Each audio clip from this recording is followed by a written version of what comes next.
And after 2011, what I noticed was at the hearings, families started showing up. Young people started showing up. I have two of them here today. Brandon Adams, not in my district, but testified at our hearings, and Max Kane, who's in my district, who I met with, and his father, and a couple of his friends for a long period of time.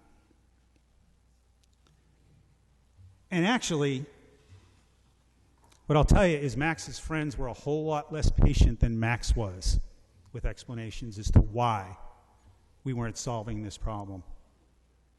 Because they felt their friends were in danger. That they were the ones we weren't protecting in our restrooms and our locker rooms. Because if you send one of those trans boys to the ladies' room, it's going to create a stir greater than the other way around. And if you try and do it the other way, somebody's going to get hurt. And we heard stories of young people. Talked to one young person who came into the city from the suburb because he knew there'd be more socialization there, but scared to death to go home because he got thrown off the train by a group of bullies.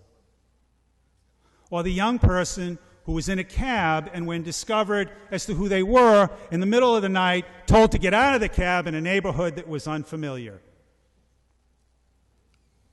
That's wrong. It's wrong everywhere, and it's wrong in bathrooms, and it's wrong in locker rooms, and it's wrong in fitness centers. Now, let me just try and finish with this, okay? I've been trained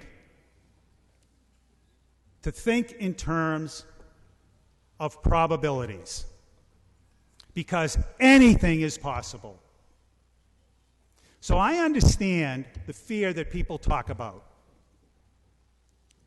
But we're not the first state to do this, so we're not creating the first opportunity. We don't have to think about every possibility and calculate it to its ultimate conclusion that there is no risk. We can talk in terms of probabilities because we can look at the body of evidence of the 17 other states, the District of Columbia, the 13 communities in Massachusetts, the hundreds of businesses in Massachusetts, DESE's experience, and we can say with a high degree of probability, this is not going to be a problem if we do this.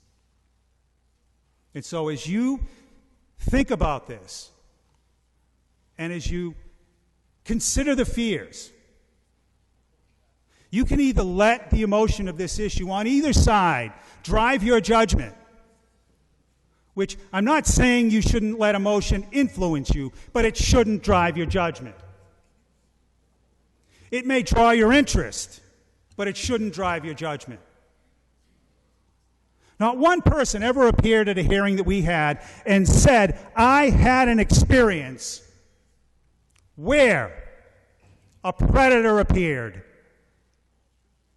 in Iowa or Minnesota or New Mexico because they passed the transgender bill. Not one.